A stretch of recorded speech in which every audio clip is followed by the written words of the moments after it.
Começamos mais um Café com Guerra, dessa vez com um cara que ele é professor, ele já foi cantor, um fisioterapeuta de mão cheia, até que enfim conseguimos vir para esse encontro. Da vez passada não deu certo, mas hoje deu, isso é muito bom. Seja bem-vindo, meu irmão Everton. Muito obrigado, Guerra, assim, estou muito feliz de estar aqui hoje. Obrigado. Eu estava ansioso para estar aqui. Espero que a gente possa contribuir com essa conversa aqui para a sua audiência.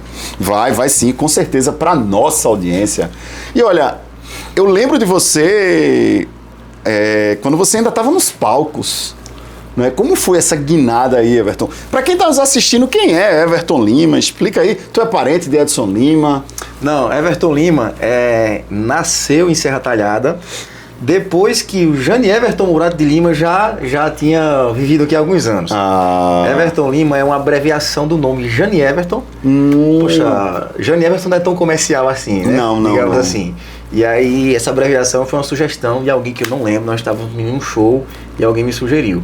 Mas não tem parentesco com Edson. Edson é meu amigo, Edson, Batista, são pessoas queridas. Inclusive, gravei e participei do primeiro DVD da carreira solo de Batista. Lá em Salgueiro. Que massa, cara. Enfim, a gente rodou bastante. Foram 20 anos de palcos, fazendo show assim para 20, 30 mil pessoas. Foi uma trajetória muito marcante na minha história, muito bonita, mas que em determinado ponto da minha vida eu achei interessante colocar um ponto e vírgula ali. Boa. Ponto e vírgula, porque nunca acabou. Só deu uma pausa mais longa. E essa pausa tá prestes a acabar, mas a gente pode conversar sobre isso aí. Tô legal, gostei de saber. Cara, não sabia que teu nome era Jani Everton, né? Jani Everton, né? Jani Everton, J-A-N-I Everton, tudo junto. Inclusive eu tenho um colega médico aqui da cidade que Jani Everton, meu amigo. Nós tiramos uma fotinha com crachá assim, quase irmãos separados por uma letra D. Um D. Quando você falou, me veio à mente meu irmão Jandi. Nossas mães foram criativas aí nesse quesito. Meu amigo, e quando tu era músico, sempre pensou na fisioterapia? Como é que a fisioterapia chegou na tua vida? Porque você tem um dom da música, né? A música, muitas pessoas nascem com dom e outras conseguem adquirir, mas a gente percebe quando é a voz do cara com dom para aquele outro que foi adquirido, que foi treinado, né? É diferente das áreas que eu atuo hoje, né, profissionalmente, assim, que eu me preparei para atuar na música, não. Eu nunca tive aulas de instrumento, aula de canto. Inclusive tentei recentemente fazer aula de canto e, meu Deus do céu, que negócio difícil. Foi Você mesmo. tem noção, assim.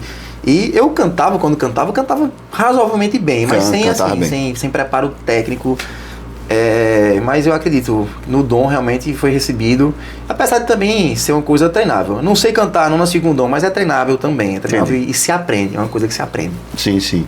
E sempre quis a fisioterapia, mesmo nos palcos? Sim, a segunda parte aí da sua pergunta. Não, cara, eu comecei a cantar com 9 anos de idade. Com 9 anos. Tu é Serra Talhadense? Serra Talhadense. Meu pai é sanfoneiro.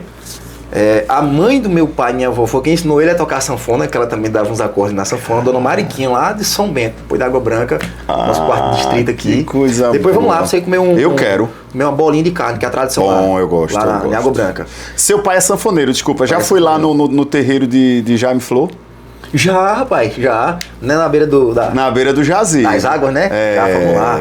Lá eles juntavam um monte de sanfoneiro e a gente sempre tava por lá também. Ali é bom. E aí a banda era uma banda de forró pé de serra. Meu pai na sanfona, meu irmão mais velho no zabumbo, meu irmão do meio no triângulo, e eu desse tamanho assim, com 9 anos me botaram em cima de um palco com um chapéu de couro, um gibão, parecendo de Santana, o cantador. Que massa, bicho. E aí a gente já começou.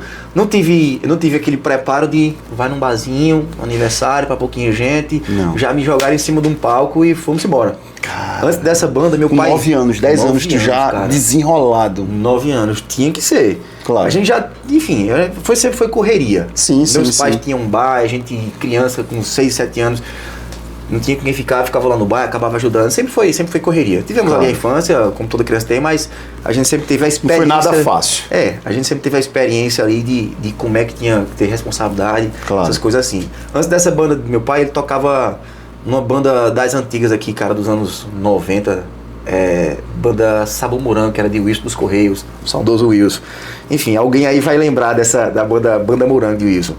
E aí, meu amigo, as coisas foram evoluindo.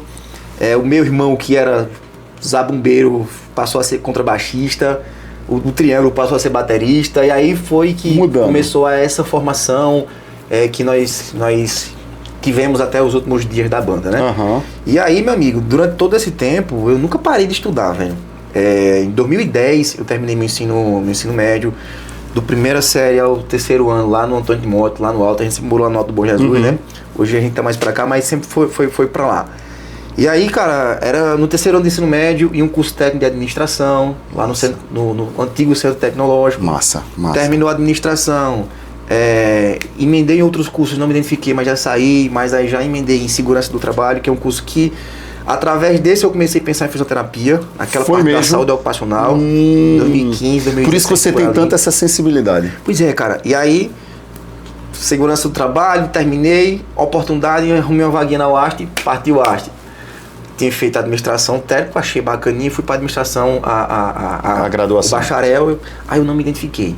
Desci a serra, nunca mais subi, e aí tive, assim como eu pergunto para os meus alunos, né, por que você está aqui em fisioterapia, meu irmão? Tem tanta coisa, por quê? Como a maioria das respostas, a mim também foi parecida. Porque a gente teve um caso na família em que a fisioterapia teve presente e nós vimos de perto como ela fez a diferença. Por exemplo, minha avó era cardíaca e tudo mais. Teve a chikungunya, naquela época da chikungunya. Sim. E aí uma fisioterapeuta colega, vou até citar o nome dela, doutora Luzângela Landim, levamos ela lá e minha avó estava numa situação de que o comprimido eu tinha que colocar na boca dela, a sopinha na boca, nem isso ela conseguia. E aí fez algumas sessões de fisioterapia e aí, para nossa surpresa, ela entrou no casamento do meu irmão carregando as alianças, ela caminhando. Então foi um negócio que ainda hoje eu me arrepio, me emociono, porque ela hoje não está mais entre nós, né? Mas eu vi de perto essa experiência e aquele negócio me fascinou. Ainda não entrei, minha mãe teve uma paralisia facial periférica, que a primeiro momento as pessoas pensam que é um derrame, que tá a boca caindo, não sei o quê.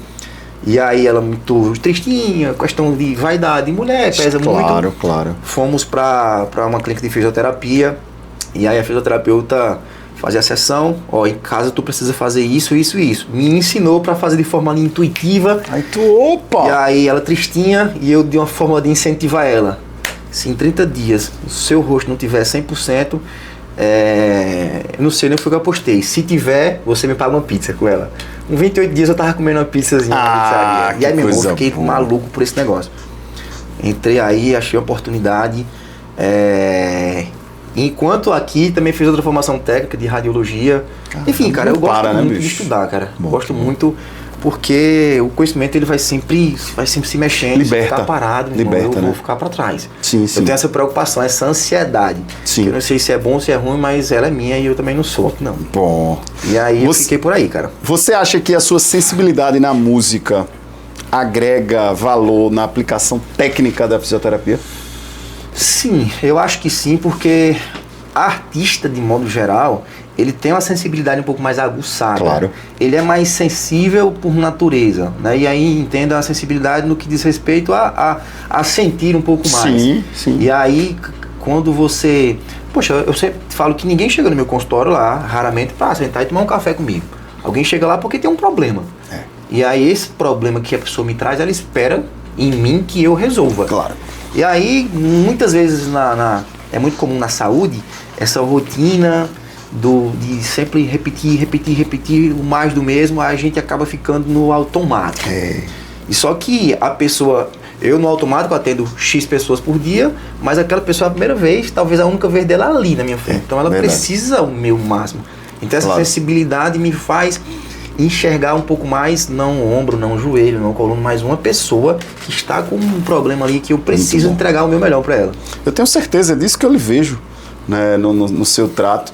E aproveitando o gancho, onde é o teu consultório para quem está nos assistindo, que quer te acompanhar, que não aguenta mais sentir essa dor? Daqui a pouco eu vou te perguntar até que ponto é normal sentir dor, mas faz um mexão aí.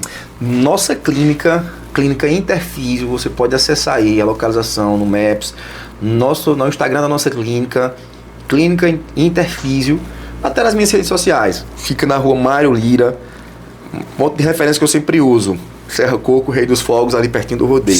Nossa clínica é uma clínica integrativa de saúde, Temos algumas especialidades lá, além da ortopedia, fisioterapia pélvica, as disfunções ali urinárias, sexuais, gestantes, enfim. Fisioterapia neurológica, enfim.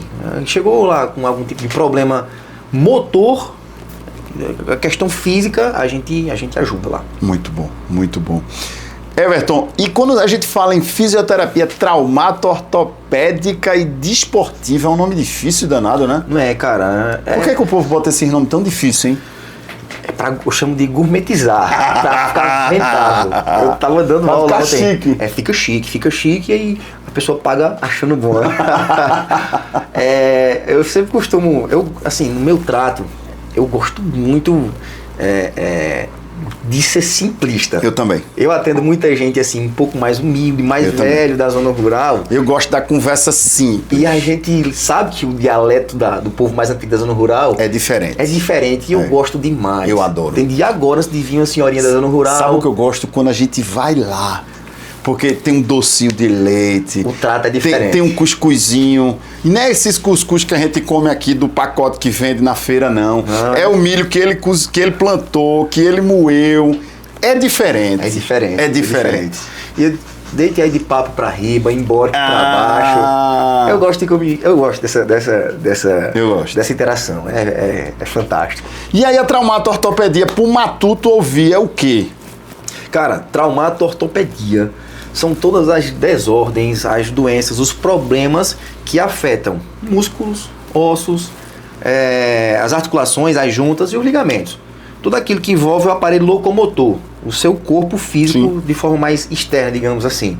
E aí, não é diretamente uma área ligada com a desportiva. Existem especializações, pós-graduação em fisioterapia traumato-ortopédica separado. A esportiva veio junto porque no esporte as lesões são traumato-ortopédicas. E aí eles adicionaram, colocaram juntas assim, para abraçarem as duas. Entendi. Quais são as lesões quais são as queixas mais corriqueiras do dia a dia? As queixas mais comuns na área de traumato-ortopedia, no dia a dia, cara, são as questões de coluna. De coluna. Eu fiz uma pós-graduação em fisioterapia traumato-ortopédica e desportiva com ênfase no ombro e no joelho. São duas articulações bem problemáticas, pela liberdade que elas têm de movimentar, elas são bem problemáticas. O ombro mesmo, o ângulo, a amplitude de angulação, né? Desculpa se eu estiver falando besteira, mas a abertura do ombro é absurda. A gente teve aqui, desculpa, não sei se você conhece produção aqui, a irmã dele é professora lá da FIS. É Laila. Sim.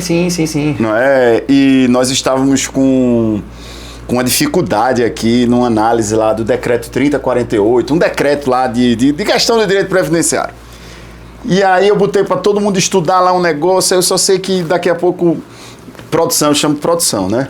Produção disse, minha irmã é fisioterapeuta. Quer que ela ajude? Eu disse, com certeza. Doutora Laila, incrível, ó, doutora, você é incrível. Sim. Ela, inclusive, gravamos aqui também com ela, a gente falou sobre Pilates. Bacana. E ela explicou como é complexa, né, a articulação do ombro. A articulação mais móvel que nós temos no nosso corpo, acompanhada do quadril, mas o quadril ele ainda é mais restrito para alguns movimentos. Quanto mais liberdade de articulação tem, mais chance tem de acontecer problema. Isso. E aí eu fiz essa especialização em ombro e joelho, pensando que iria encher de ombro e joelho, mas aí todos os santos dias aparecem problemas de coluna. Problemas mais crônicos, como por exemplo hernia de disco. Talvez todo dia seja exagero, mas praticamente todos os dias, não tem jeito. Queixas de coluna, e a gente investiga, e aí vai no exame de imagem, vai lá, confirma hernia de disco. E tá ali, sempre problema de coluna abraçado com dores musculares. Sim. Tensões musculares. São os dois problemas ortopédicos que mais aparecem assim. E geralmente por conta das demandas do dia a dia. Claro, então, assim, peso. De um dia de 24 horas, como eu costumo falar, pessoas normais dormem 8 horas, são 16 horas acordados. Das horas acordadas, metade geralmente é trabalhando. Então a gente usa muito o nosso corpo ainda. Nosso corpo, por mais tecnológico que o trabalho seja, o nosso corpo ainda é a principal ferramenta de trabalho. Não consigo. Não existe nenhuma função que você feche o olho, pense e o trabalho seja executado. Você precisa ir. Então as demandas sobre essas regiões são muito intensas e as pessoas realmente referem isso com muita frequência lá. Sim. Problemas de joelho, problemas de ombro, vem ali na sequência, mas disparados são os problemas de coluna. Aqui não é diferente, né? Quando a gente atende também clientes precisando de um benefício previdenciário, precisando de um afastamento, coluna é o carro-chefe. E é uma das coisas que limita muito. Demais. Para o dia a dia. Sentado, incomoda. Em pé, incomoda. Então, assim, limita muito para a atividade do dia a dia. Sim, sim, sim. E você falou muito dessa questão muscular, né? De tensão muscular.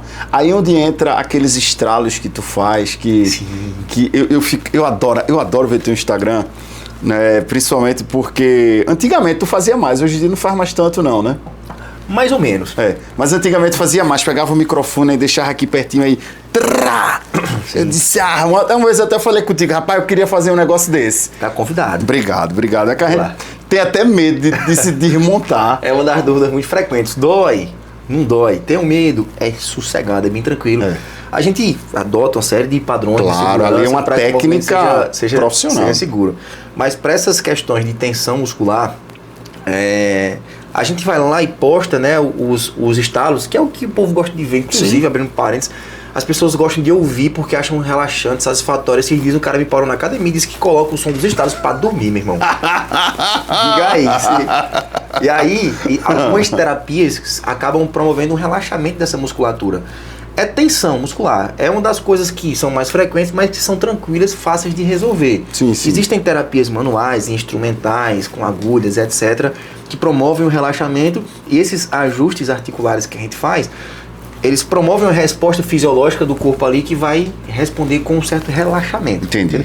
Esses negócios que a gente vê muito na internet, tá fora do lugar, botei, tá torto e coloquei de volta. Isso ali, infelizmente, é uma falácia da internet que se usa para vender, mas a grosso modo é para melhorar um pouquinho o movimento e aliviar um pouquinho das dores.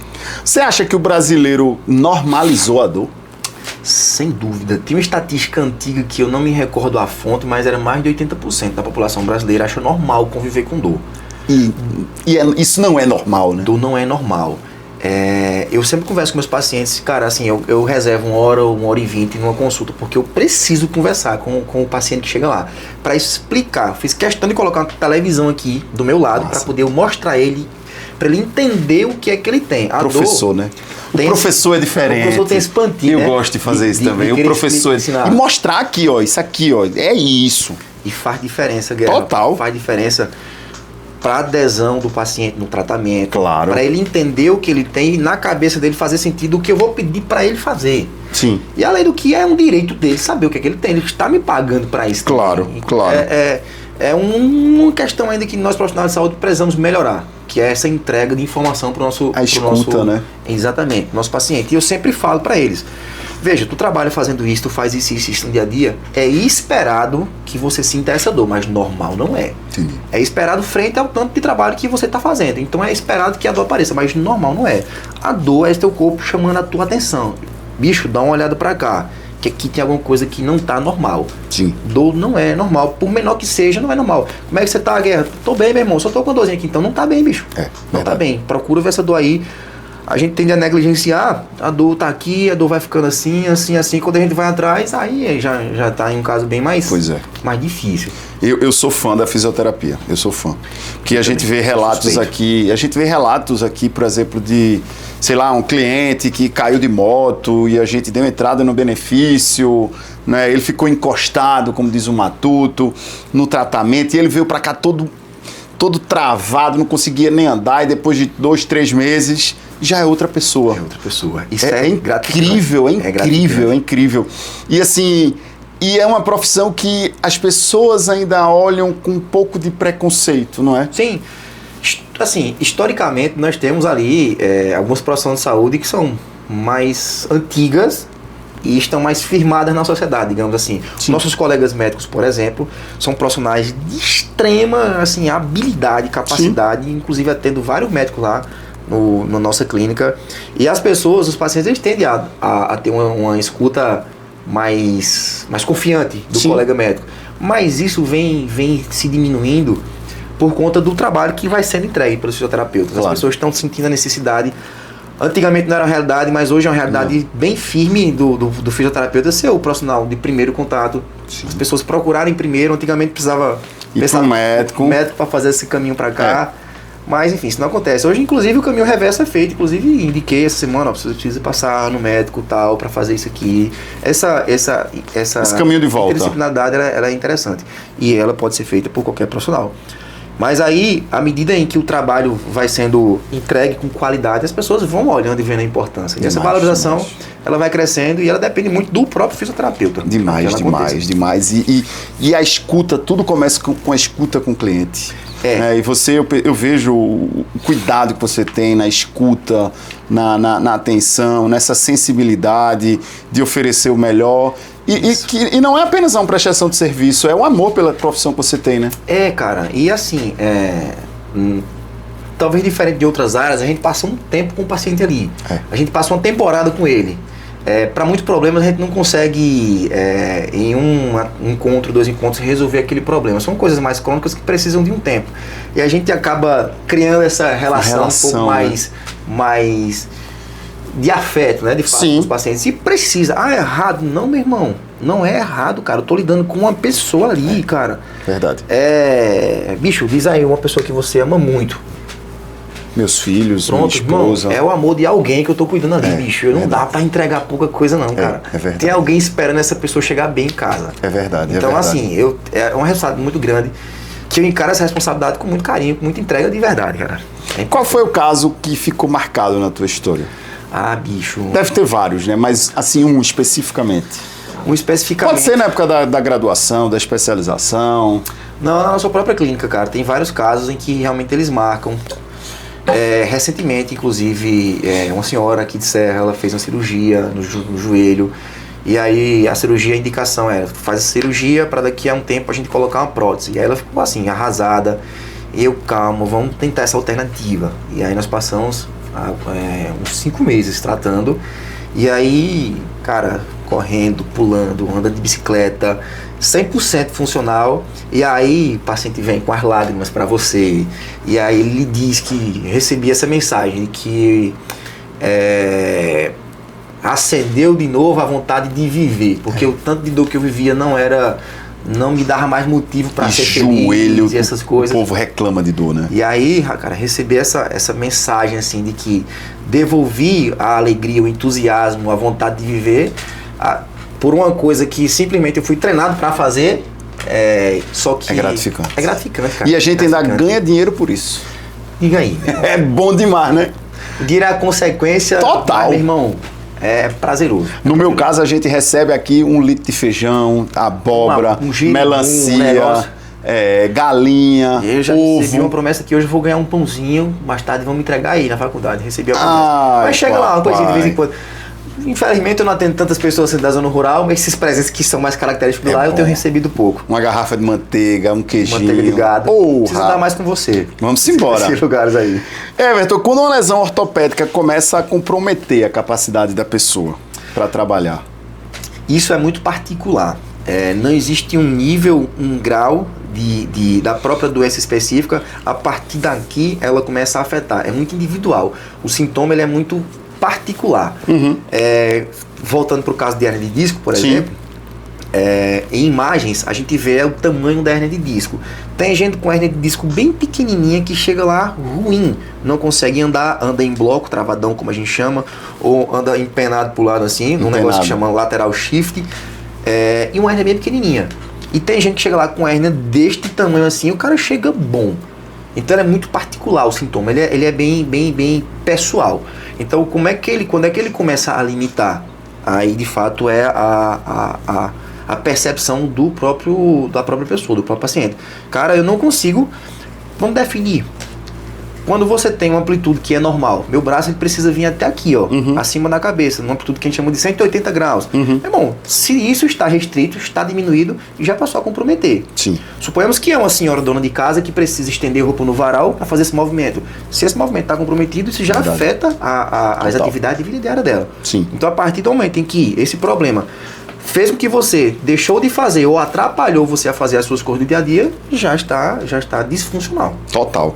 E a partir daí daria ensejo, né, para benefícios previdenciários, seja um auxílio doença ou um auxílio acidente. Auxílio acidente é muito comum no casos de acidentes, lesão, né? Quando a gente, por exemplo, pessoas quebram ossos grandes, fêmur, clavícula é pequenininha, mas dá um trabalho. Dá um trabalho. Não é? Por conta... Para voltar no lugar, a funcionalidade dela, né? E justamente por conta do ombro. Todo movimento que o seu ombro faz, a sua clavícula ela participa desse movimento. Você em casa teste. Traga seu ombro para frente, para trás, coloque a mão na sua clavícula, que você vai ver ela se mexendo. Então, todo movimento que o ombro faz, a clavícula mexe. Então, meu irmão, o ombro é muito móvel. Qualquer movimento, esse clavícula começa a mexer e isso atrasa o tempo de recuperação. E aí, falando aí nesses benefícios, vou puxar a sardinha agora para o fisioterapeuta. Claro. Pense aí, pensando em capacidade, né, em nível de funcionalidade. Dois caras aí com hérnia de disco, como eu citei o exemplo. O diagnóstico nosológico, que é a doença, é o mesmo. O CID é o mesmo. Eu não sei nem o CID. É M alguma coisa aí. Hérnia de disco. Os dois têm hérnia de disco. Só que os dois podem estar em níveis de funcionalidade diferentes. Boa. Os caras com a mesma hérnia de disco podem estar numa cadeira de rodas, podem estar aqui na academia agora. Então são CIDs iguais para CIFs diferentes. CIF é a classificação internacional de funcionalidade que nós fornecemos nos nossos diagnósticos, nos nossos laudos. Isso. Então, para esses benefícios são importantes. Demais. O laudo fisioterapêutico, porque ele vai dizer, beleza, o cara tem hérnia de disco, mas o quanto isso está incapacitando aquele cara? Sim. E aí, eu vou entrando mais a fundo ainda. Esse movimento, ele é de que tamanho? Ele é daqui para cá. Ele só está fazendo aqui. Então, é uma limitação de X%.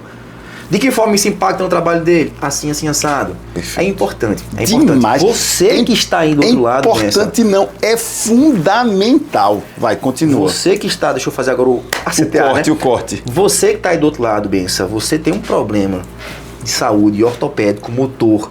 Você já tem um laudo. Eu tenho uma doença. Perfeito. Então vamos agora quantificar, mostrar, medir o quanto esse problema que você já tem laudado dificulta a sua vida, irmão. Perfeito. Tanto no trabalho como na sua vida diária. Perfeito. E ainda acrescento mais. E vinculado à sua atividade profissional. Perfeito. E aí... A sua atividade profissional, porque imagina, você tem uma lesão no tornozelo, né? E que você tem a passada errada, uma passada diferente e que vai te gerar dores, etc, etc. Mas se você trabalha como uma empresa de telemarketing, você consegue trabalhar. Mas se você é representante comercial, você precisa se encostar. Mas para se encostar precisa do homem aqui, ó. Perfeito, eu fico empolgado. De nós dois, né? Exatamente, vamos andar junto. Eu me empolgo demais, cara, porque eu gosto muito da fisioterapia e eu gosto muito da fisioterapia do trabalho, ergonomia, forense. Tanto que eu fiz essa outra especialização, fisioterapia do trabalho e ergonomia. Tu tem quantas pós-graduação? Só duas. Só duas? Só duas. Em traumatortopedia esportiva e em fisioterapia do trabalho e ergonomia. Mas curso superior tem uns 3. Não, só o bacharel em... Mas não terminou a DM? Não terminei. Mas tem um curso técnico? Técnicos eu tenho 3. Tem 3 técnicos. 3 cursos técnicos, a graduação, 2 pós. 3, apenas 3. Eu só tenho um. Eu só tenho o meu de direito, só. E aí tem eu 4. Fiz umas formações, né? Fiz a formação de tiro, claro. enfim. Mas eu fiz, cara, assim, eu fui estratégico, sabe? Demais. Eu fiz segurança do trabalho, é uma área promissora. Demais. Agora aqui ainda não é tão valorizada, né? Cara, está crescendo cada vez mais. Por quê? Legislação, cara. A lei pede que tenha algumas ações, alguns documentos, etc. A empresa tem que se adequar. A NR01 agora tá rasgando tudo, né? Exatamente. E aí vem uma exigência. Essas exigências têm prazo e aí as empresas estão correndo para se adequar. E aí onde as demandas estão aumentando. Nós estamos com alguns serviços, inclusive, para entregar da parte que me é solicitado, né, que é um documento que chama de análise ergonômica do trabalho. E justamente esse documento, ele vai abordar justamente isso, verificar o quanto a sua função de advogado desta empresa, por exemplo, ela exige de você fisicamente e mentalmente. Ponto. Sim. E aí voltando para aquele assunto que você disse, agora pegando esse gancho, é importante esse profissional da forense e esse profissional que tem de ergonomia. Por quê? Eu vi que esse movimento seu está prejudicado em 50%. Você está fazendo só metade dele. De que forma isso interfere no teu trabalho? Eu preciso entender quais são os movimentos que o teu trabalho exige de você. Para eu saber se esses movimentos são os que estão prejudicados. Em caixa de supermercado. Perfeitamente. A quantidade de clientes que nós temos aqui, caixa de supermercado, com lesão de ombro, e aí... é grande. provavelmente, né, aí eu estou falando assim, provavelmente, por conta de movimentos repetitivos. Sim. Em posições que, biomecanicamente, a gente sabe que sobrecarregam essa articulação. Que se a empresa tivesse... E aqui a gente tá tendo no Brasil todo, tá? Pra o pessoal não já ficar pensando, oxe, é de qual supermercado e tal, né? Agora veja que se as empresas tivessem a preocupação de colocar um fisioterapeuta do trabalho para parar um pouquinho, né, depois de 2 horas de serviço, vamos fazer aqui um alongamento, vamos fazer uma troca de turno, bora dar uma mexida. Perfeito. Não adoeceria as pessoas, né, cara?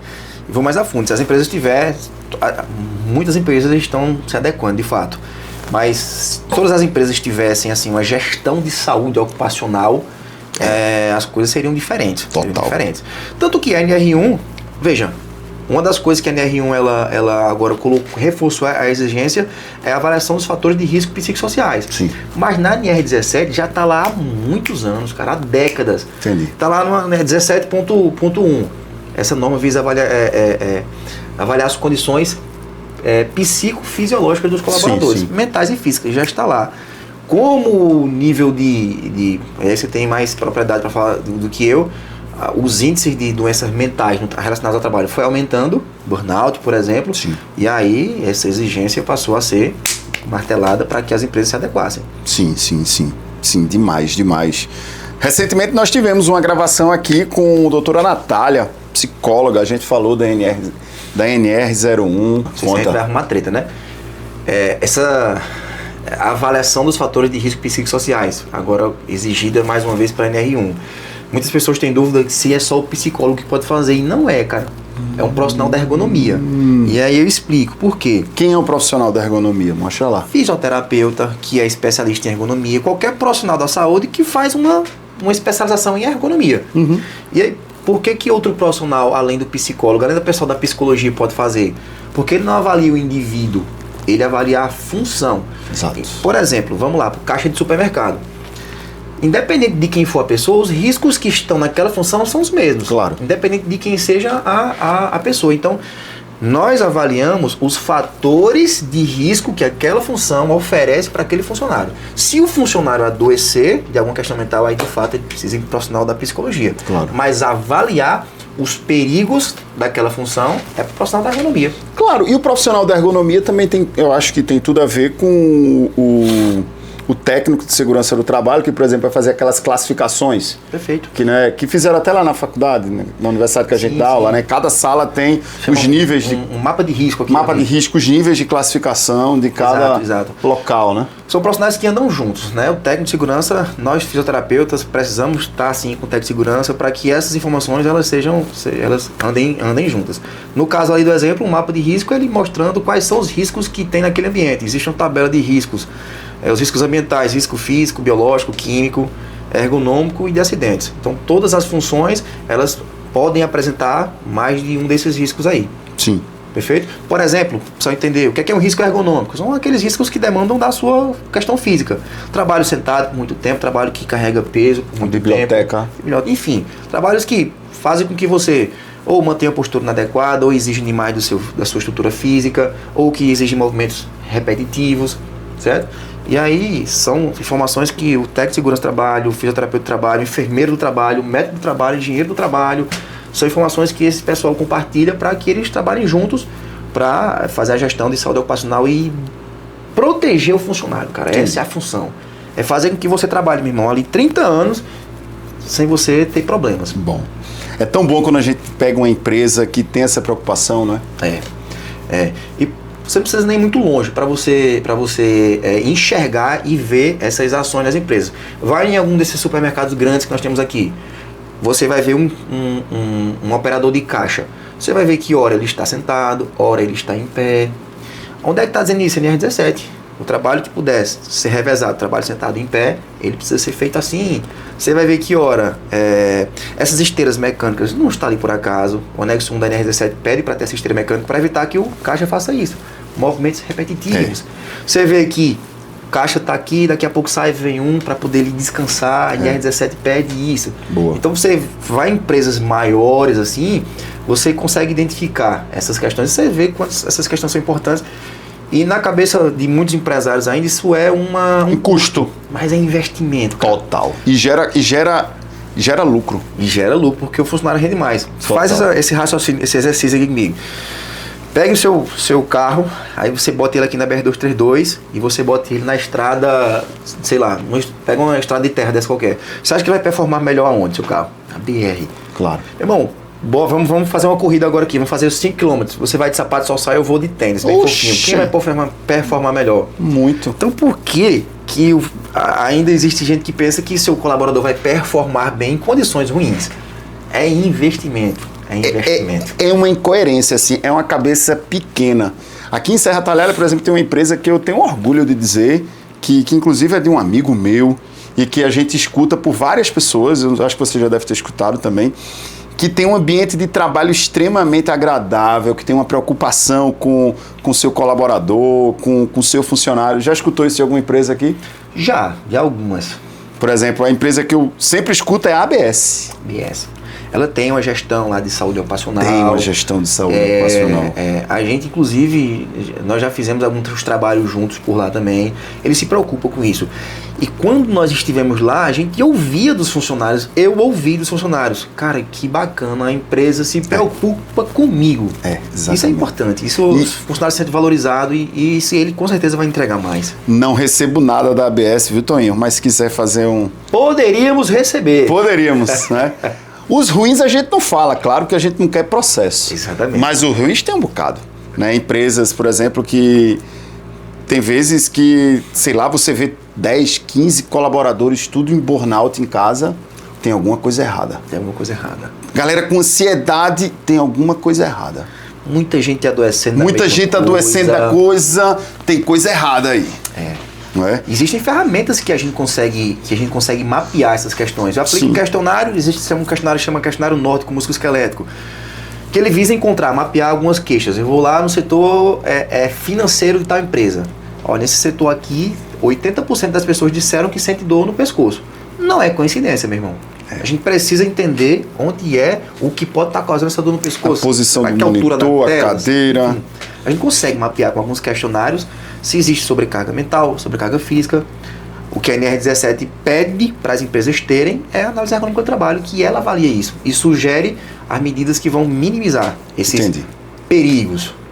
Quais são as 5 profissões mais perigosas, assim, ao teu ver, na tua área da fisioterapia de risco de lesão? Profissões específicas eu não vou conseguir citar. Mas atuações, por exemplo, um dentista. Meu irmão, dentista que está ali, assim, igual ao dentista. Dentista é uma das profissões menos privilegiadas ergonomicamente. O ombro se ferra, né? E de vez em quando, coluna. De vez em sempre, como fala o outro, aparece dentista lá e não tem jeito, meu irmão. Cara, eu preciso ficar aqui, ó, sei lá, 1, 2, 3 horas com um paciente. E eu tenho 5, 6 no dia. Então, o dentista, ele é uma profissão que ele é bem mal privilegiada, né, ergonomicamente. Profissionais da estética, que precisam fazer essa mesma coisa. Profissionais que trabalham, né, fazendo força, carga e descarga. São profissionais que realmente a gente aparece muita queixa. Profissionais do setor administrativo, poxa, eu trabalho sentadinho, é tão tranquilo. Não é, meu irmão. Não é. Todo santo dia eu recebo lá a queixa desses desconfortos que a gente citou anteriormente. E quando eu vou ver, o cara trabalha de frente pro computador, irmão. E aí... Não tem um negocinho pros pés ali embaixo? Olha o meu ali, ó. Aí, perfeito. Isso é importante pra quê? Muita gente... eu preciso subir a cadeira pra ficar com meu braço apoiado aqui em cima. Aí o pé ficou flutuando. E aí essa compressão aqui dificulta a circulação lá pra baixo. Daqui a pouco começa a formigar. Enfim, um monte de coisas que a gente precisa avaliar individualmente. E, cara, em quinto lugar, profissionais de saúde da medicina, bicho. O médico aparece muito lá, cara. Hérnia de disco cervical. Já atendi médico que tinha 4 hérnias de disco no pescoço, pra você ter noção. Os caras passam muito tempo aqui, operando, etc. Uma maior hérnia de disco que eu peguei lá, por exemplo, foi de um médico. Foi mesmo? Cirurgião. O cara bota um capote lá de chumbo, pesa ali acho que 13 quilos, alguma coisa assim. Que uma cirurgia... não vou falar o ramo dele, que pode ser que a pessoa... Enfim... Mas quando você fala o capote de chumbo, já dá a entender... Não, o médico ele precisa operar com um negócio lá, com um avental de chumbo, porque fica radiação lá no arco cirúrgico e ele precisa se proteger. Sim. É pra ser assim. E aí aquele troço começa a pesar. Imagino. Mas são profissões que a gente pensa que só quem quem esforça mesmo, quem se prejudica é aquela galera que trabalha no pesado e não é. Que é o pedreiro, que é o servente. Não é. Não é. E eu boto nas aulas, ó, essa hernia de disco aqui, minha gente, é o tamanho disso aqui, cara. Você acha que esse cara trabalha com o quê? Pô, trabalha carregando cimento, trabalha furando o chão. Esse cara passa o dia operando, povo. Você tem noção. Então, assim, a lesão ela é muito fatorial, mas Sim. depende muito também do que você faz no dia a dia para contribuir para essa lesão aparecer. Essas profissões são mais comuns de a gente achar por lá. Entendi. Você já deve ter escutado da sua esposa, né, que nós homens somos mais sensíveis à dor. Eu tenho uma frase que eu falo todo santo dia isso aí. Parece que você tá indo lá no meu consultório sem eu ver. Que a gente fala algumas coisas que as pessoas têm medo da agulha, os próprios estalos lá, enfim. E aí os homens eles geralmente são mais né, sensíveis à dor e eu sempre falo. Eu me identifico, né? Porque assim como todo bom homem, eu sou frouxo pra dor. Sim. Todo bom homem, ele é meio mole pra dor. Ele é mole. Não confie nesse cara que é muito machão, tá? A gente homem, nós homens, nós somos assim, mais sensíveis para a dor. Demais, eu não faço sobrancelha, moço. Eu também não. Não aguento, não. Eu também não aguento, não. Mas tá bom. E de vez em quando a gente pega uma gripe, quase morre, né? Não, é camado, e aí a gente procura guerra para benefício, gripe aí. Faz parte. Sempre. Vamos entrar num bloco agora que é a fisioterapia à prova da limitação funcional. Qual a importância aí da avaliação funcional do paciente, além do simples diagnóstico da doença? Se eu não entender o que o paciente tem, eu não vou saber por que eu vou tratar. Então, assim, é muito individual, como a gente falou, Sim. a sintomatologia. As pessoas têm o mesmo problema e elas nunca aparecem com o nível de funcionalidade igual. Então é importante a gente fazer, é até a dúvida de algumas pessoas, mas eu já tenho um laudo, eu já passei no médico, eu já passei ali, a gente pode pular a consulta? Não dá, porque são avaliações diferentes, eu vou avaliar o que as doenças que você já tem laudado está repercutindo, está te limitando. Para que eu entenda essas limitações e eu trabalhe diretamente nelas para melhorá-las. E eu tenho parâmetros para saber como é que você chegou, como é que você está agora e como é que você vai sair daqui. Claro. É importante entender as limitações que a sua doença lhe causou, para que eu possa saber para onde eu vou correr. E o limiar de dor de cada pessoa. A dor ela é muito particular, bicho. Hoje a gente estuda dor no modelo biopsicossocial. Então, tem uma escala, né, de dor? Tem algumas escalas. A escala que a gente usa no dia a dia é a tal da EVA, que é a escala visual analógica, e ela é subjetiva. Uhum. Essa dor tua aqui, cara, de 0 a 10, é tanto. Tem gente que tipo, não consegue mensurar, é 10.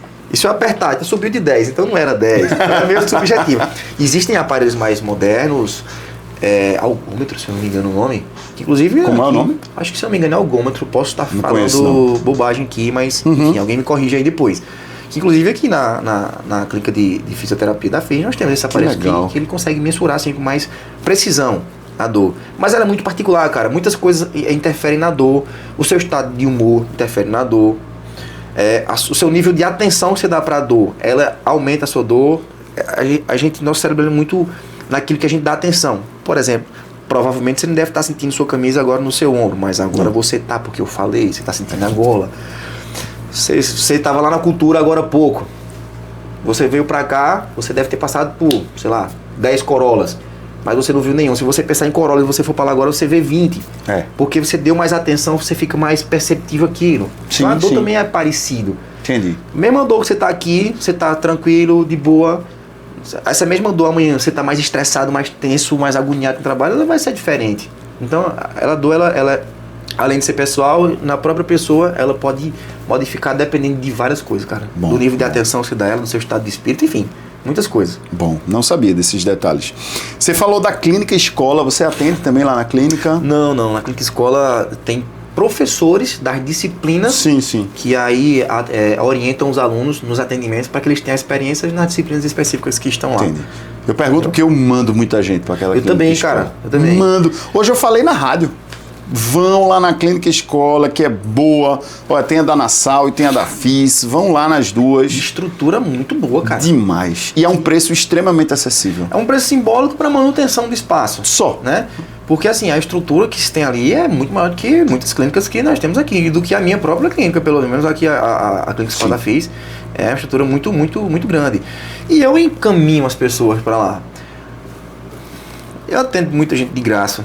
Eu encaminho muita gente por, sei lá, pro serviço público, vá pra clínica escola. Pessoas que às vezes não tem muita condição e que eu também não tenho muita... Quando eu tenho agenda, eu digo, venha pra cá, claro. Se ajeitar. Mas às vezes a gente não consegue, né? Exato. Então assim, eu mando porque de fato eu confio. Certo? Confio na estrutura, confio nos professores que estão orientando e confio no nível de alunos que estão se formando aí. Para os nossos clientes que estão assistindo, eu encaminho demais para lá. Explica aí, você como fisioterapeuta, quais são os serviços que são oferecidos lá para a comunidade como um todo participar. Aqui na Clínica Escola, não é isso? Traumato, ortopedia e reumatologia, né? Essas doenças que nós estamos conversando até agora. Fisioterapia neurológica. Então, o perfil de pacientes que eu vi recentemente. Pacientes pós-AVE, com Parkinson, com, enfim, autismo. Fisioterapia cardiorrespiratória, fisioterapia oncológica, fisioterapia dermatofuncional, com as questões de estética, fisioterapia pélvica, com as disfunções urinárias, enfim. Tem muito serviço que a clínica de fisioterapia ela oferece, cara. Muito mesmo. Em uma estrutura muito grande. Tem até lista de espera. De tanta demanda que tem. Você tem noção de tanta demanda que a fisioterapia ela recebe. Assim, todo mundo tem que ter 2 profissionais de saúde de estimação, né? Hoje em dia, um psicólogo e um fisioterapeuta. Todo mundo tem uma dor aqui e uma dor aqui. Então, e ainda digo mais. Tem mais um ainda. Manda. Depois de mãe, a única pessoa que vai lhe defender é um advogado. É verdade. Você tem que estar assim, cara. Você tem que andar abraçado com esse povo aí. Você vai precisar uma hora ou outra. Vai. Não tem ponto correr. Vai mesmo. E se envelhecer, melhor ainda.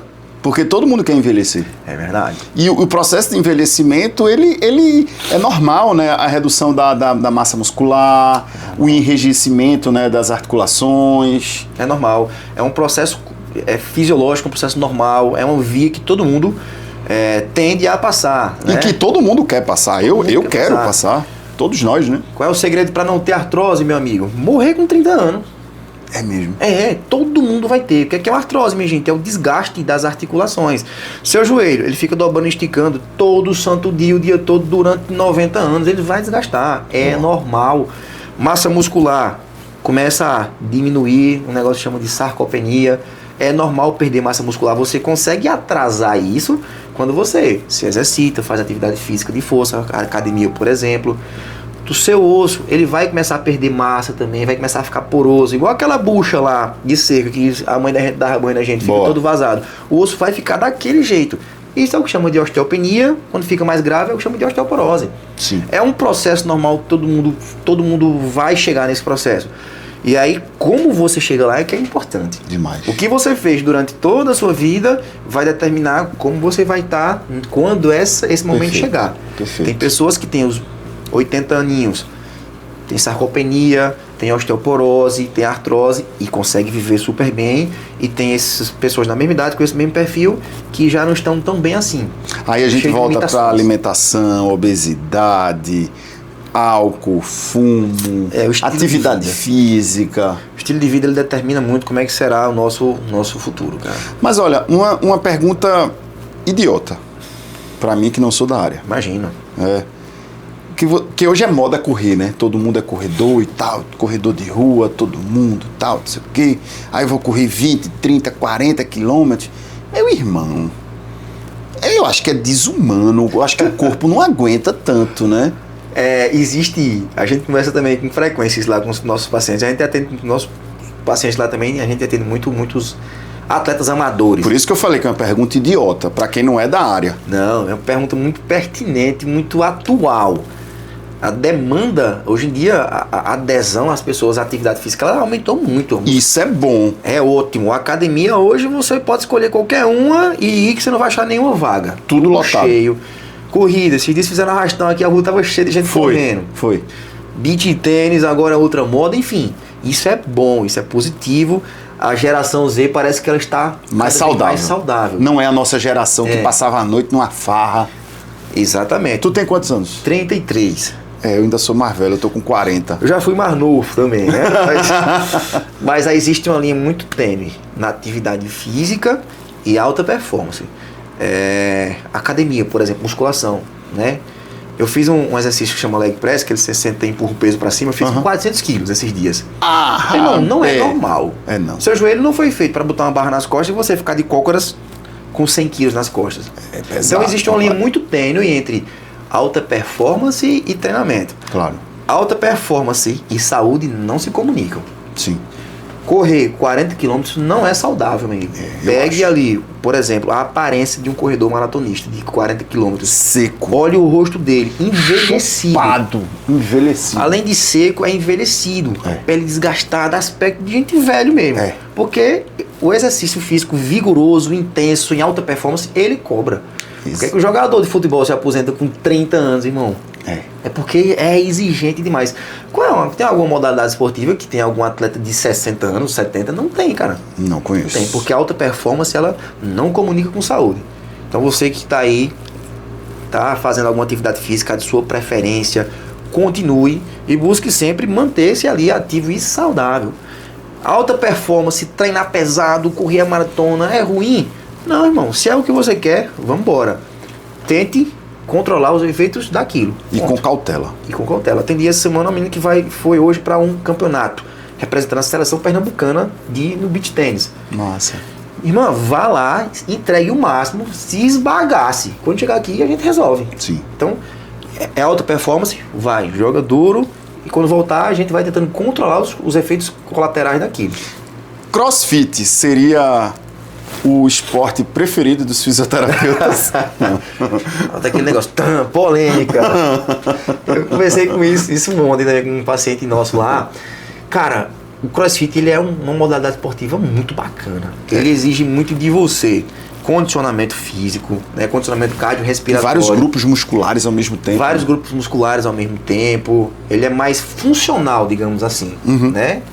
Porém, as demandas que as articulações sofrem também são absurdas, né? Subir e descer de um negócio, pular para lá e para cá, levantar um peso numa amplitude que seu ombro não foi feita para fazer, por exemplo. E além do que, são muitos alunos para um professor, acho dois, não consegue se olhar direitinho, e a execução muitas vezes, talvez inapropriada, é o que tem machucado mais as pessoas. Falando isso, é relacionado, né, ao que eu ouço dos pacientes que chegam para mim, né? Mas tem muita demanda de CrossFit, cara. Mas, agora aí eu vou jogar contra o meu time, né? A demanda maior que eu recebo lá é de musculação. Musculação é maior. Não sei se é porque é o público que eu comunico mais, né? Sim. Mas se for comparar musculação e CrossFit, o CrossFit ele tem chance um pouco maior de lesionar. Porque o peso que eu faço aqui mais controlado, no CrossFit eu faço pulando por cima de uma caixa d'água, né? Eu tenho um amigo meu que ele faz CrossFit, inclusive já veio aqui, Reginaldo, oficial de justiça, meu amigo, irmão. E ele é da turma do CrossFit com calistenia. Bacana. Cara, ele pega na mão, pega assim na barra, ele sobe com os pés levantados assim, vem até aqui. Eu disse, poxa! Os caras da calistenia tem que ter muita força. Os caras brincam com o corpo assim. Nem parece que tá carregando peso do corpo. Que é desopor. Os caras têm muita força. Na academia, enquanto eu tô na esteira, nos horários que eu vou, sempre eu tenho uma pessoa que me chama muita atenção, né? Que ele vai fazer aquele exercício para tríceps, né? Acho que é a barra, né? A barra que você se pendura e desce. Barra paralela. Barra paralela, pronto. Só que ele sobe e ele solta de vez para cair.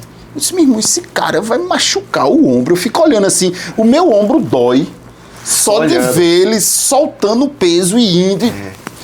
E aí, Aí ele vai fazer barra também, é do mesmo jeito, ele joga mesmo. Caramba, eu queria ter um ombro bom desse, viu? Eu tenho inveja de algumas articulações boas aí, no pessoal.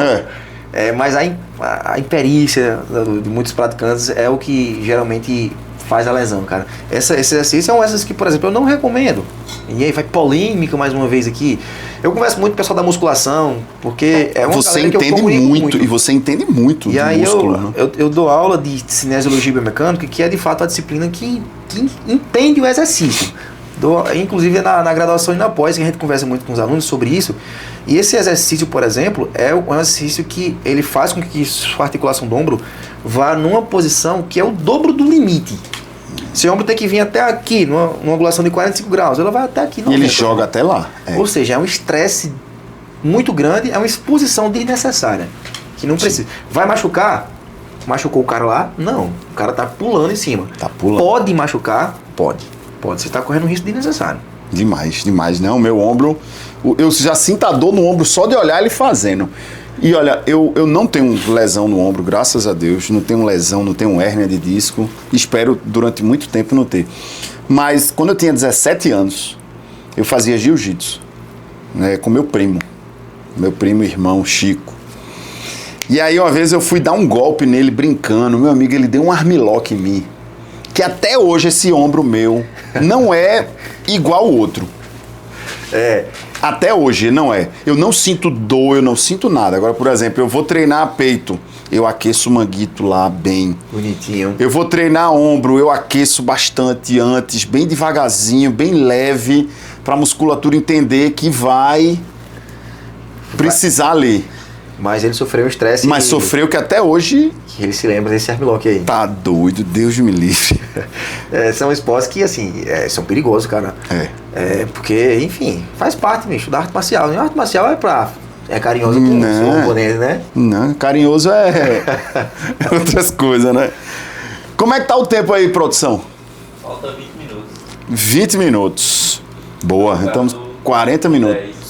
Rapaz. Passa rápido, né? Conversa boa é ligeiro, né, macho? É ligeiro. E é boa a nossa conversa desse jeito.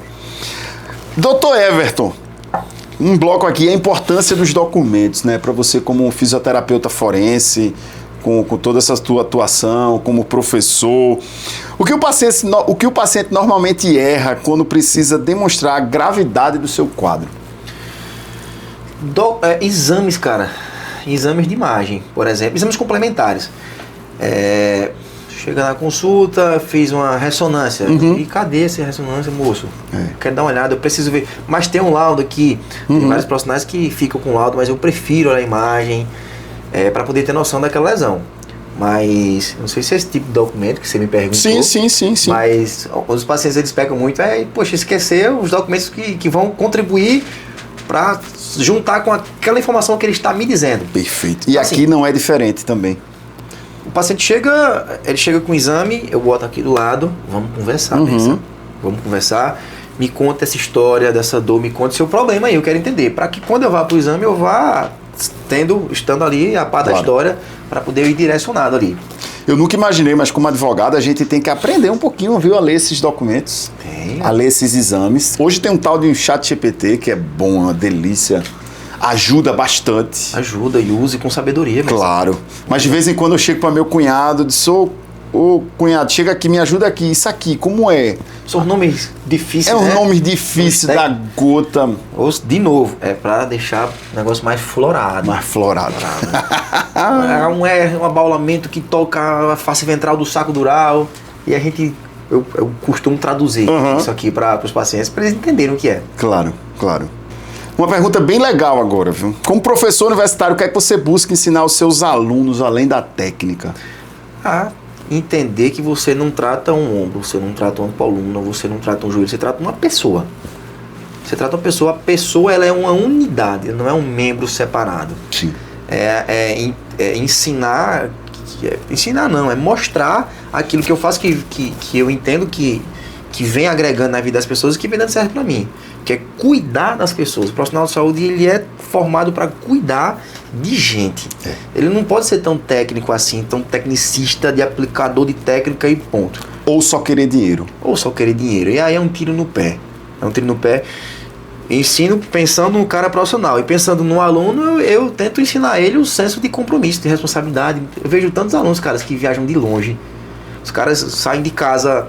Tem muitos alunos que saíram de casa já para vir 3 da tarde, 4 da tarde para chegar na faculdade. E chega em casa meia-noite, 1h da manhã, meia-noite e meia, gasta dinheiro, se expõe a risco de vida na estrada, por um único objetivo que é chegar aqui e aprender alguma coisa. E muitas vezes esse único objetivo não é alcançado, não é colocado em prática. Vai pro bar, enche a cara. E aí às vezes eu chamo uma turma pra reflexão, né? Todo professor faz isso, né? Digo, irmão, é o seguinte, bicho, tu estás aqui fazendo esse rolê todinho, fazendo toda essa exposição que eu falei, né? De viagem, de dinheiro, não sei o quê, pra assistir aula, e eu que moro aqui há 10 minutos da ficha, tô recebendo pra vir, eu sou o único que quer assistir aula. Tá ao contrário aí, irmão. Bora se ligar. E assim, não desmerece, não. Cada profissão tem sua importância. Claro.